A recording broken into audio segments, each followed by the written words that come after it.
If you've ever wondered what it's like to watch an active volcano in the middle of the night at 12,000 feet, well, this is it. What you're looking at right now is one of the most active volcanoes in all of Central America, and you can see it erupt pretty often from the city below. But up close like this is a whole other story, and that story starts in the small city of Antigua, Guatemala.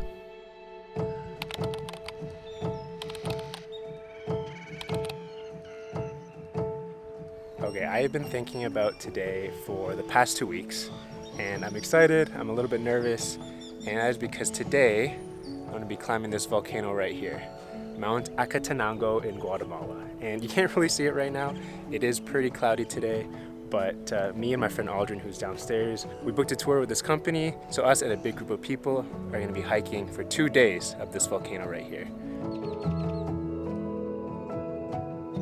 Ready? No. No? I don't know how many hours of sleep I got last night. Let's hope for the best.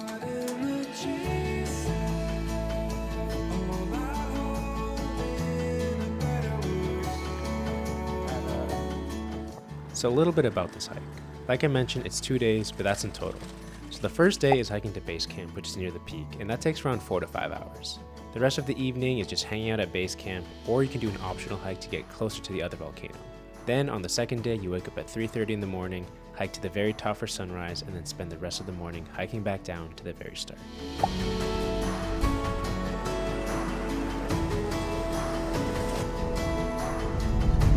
Okay, so the clouds are lifting a little bit, and that's the volcano we're going to be on. But the one right next door, you can see right now, all that smoke, it's erupting. Whoa. Okay. Where are you gonna Just put it right here. Okay. Thank you. Cheers. So after about a 20-minute walk from our hotel, we made it to Huicho and Charlie's, which is the name of the tour company. Once everyone arrived, we had a quick orientation and instructions on renting gear. The top of the volcano was a lot colder than the city, so along with hiking poles and other equipment, we also needed to bring a lot of layers. Not only was it first come first serve, but you can also take as many items as you want, so it was a bit of a scramble in there.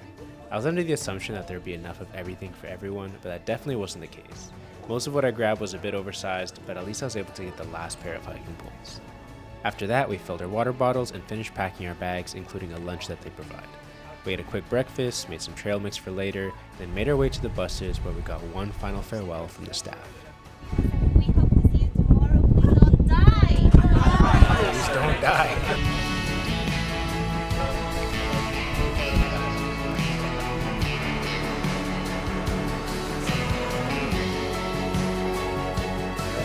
There it is.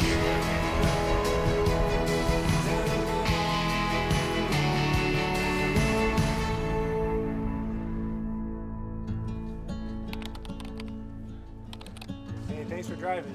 Oh yeah.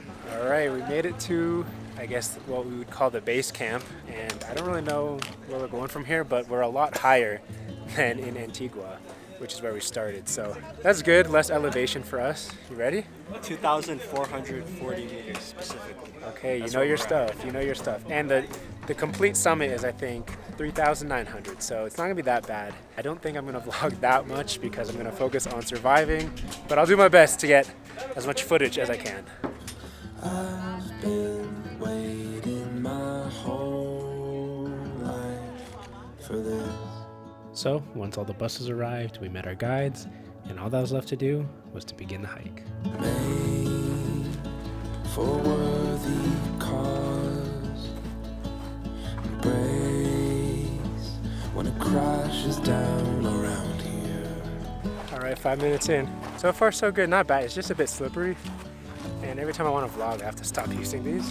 And it's not too hot, which is good, so far so good. The weight of 1,000 songs in ways time has only just begun here.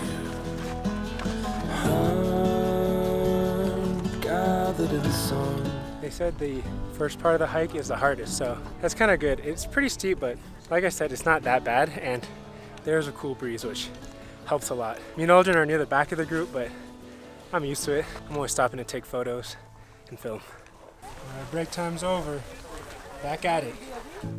So the good thing about this hike is that the path was pretty simple. It was just a regular dirt path with the occasional gravel, so there's no climbing or anything like that. Also, since we started early, there was no rush to catch sunset, so we could pace ourselves and take frequent breaks. Inside a tree right now. This is pretty sick.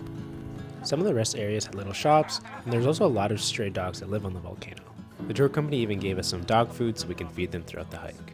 Also, if you've noticed, we're not carrying our giant backpacks, and that's because they're on a truck somewhere being brought to base camp. Although we do still have to bring a small bag with food, water, and in my case, camera gear. Lunchtime here. Lunchtime. Good job. I have never been so glad to be eating lunch. We are finally on our first big break. I think we have like 30 minutes. How is it? Sweet onion. Yeah. Are you tired? I'm okay. My legs are like a little tired. Yeah. Honestly, it's like I'm sweaty and my legs are sore, but it's mostly my shoulders because my bag is so heavy. But I'm just glad to be sitting down for a long period of time.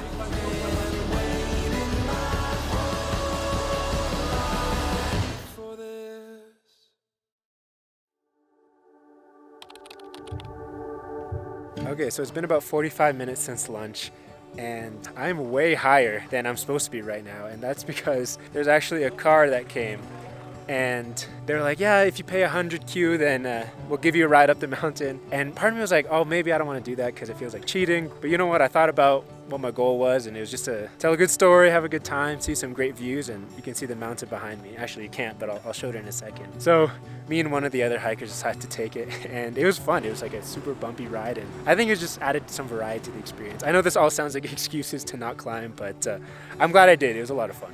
That's a crazy view. That's not the volcano we're going to be on, but it's just crazy that we're above the clouds right now. So pretty much from this point on, it's no longer going to be super steep, which is good. So I pretty much skipped the really hard part. So it's going to be kind of up and down. I think we're getting a little bit more elevation, but from here, it shouldn't be too bad. How was it? Hot stuff. Not bad? Was it worth the car ride? Oh, perfect. Yeah, it was perfect? Yeah. Perfect. Look who it is. How was it? It's good. It was good? Good job. And so with not much left in our way, we began the best and final section of the hike.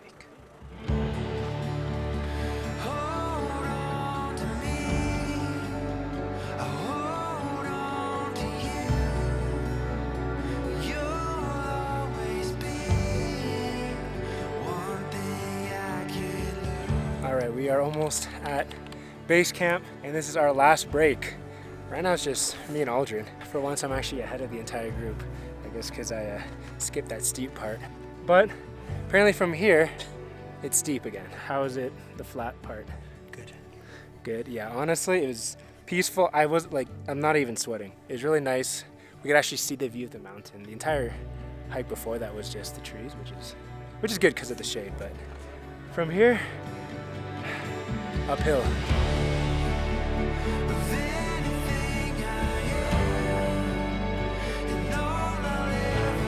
Less than 5 minutes away.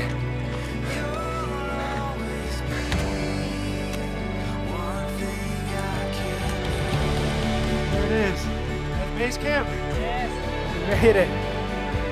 Okay, thanks for everything. We made it. Oh man, it's right up here. And so as we all got settled and celebrated reaching the top, we got rewarded with exactly what we came here for.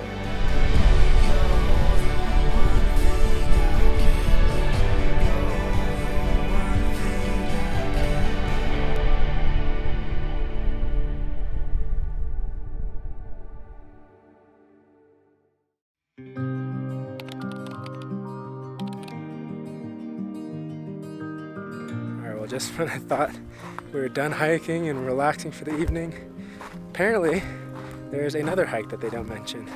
Optional, the sunset hike. And it's only 20 minutes. It's not too much uphill. So can't say no to sunset.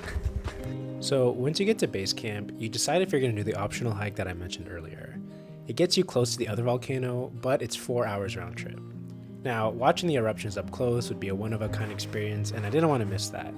But at the same time, I was so tired, plus we still had the sunrise hike in the morning. Ultimately, we decided to stay at camp because we didn't think it'd be worth it, but when our guide told us about the sunset hike, I knew it'd be the perfect middle ground. I can feel the slow dance getting faster. For a minute, did you feel the worlds collide?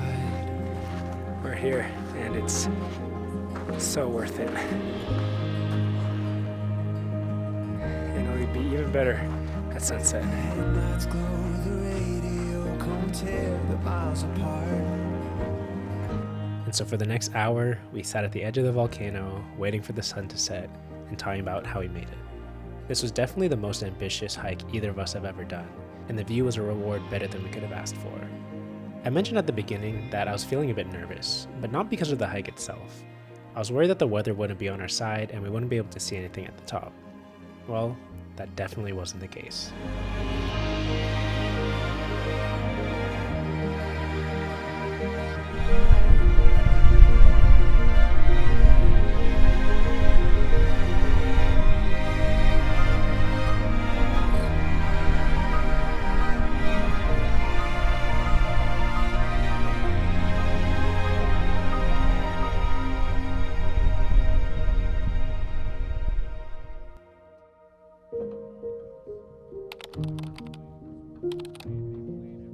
I didn't mention this earlier, but during that sunset hike, the high altitude and the low oxygen levels really got to me. Hiking back to base camp was a struggle, and even at the bonfire and during dinner, my head was pounding and my heart was beating unusually fast.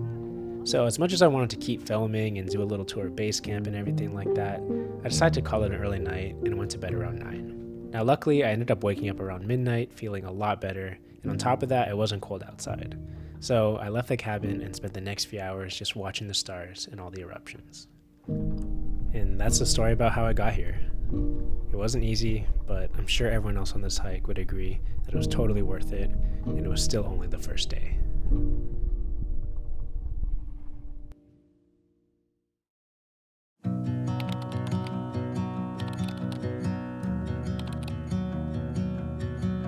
Okay, so I'm back at the hotel on the roof. Same spot where we started this episode, and I know I mentioned it was going to be a 2-day hike with a sunrise, but things did not go according to plan, and I got some pretty bad altitude sickness. Now I'm not going to go into crazy detail, and it did only last a few hours, but because of that I decided to sit out on the sunrise hike and just watch sunrise from base camp. Tossed in like a castaway, what we wanted, not what we thought we wanted.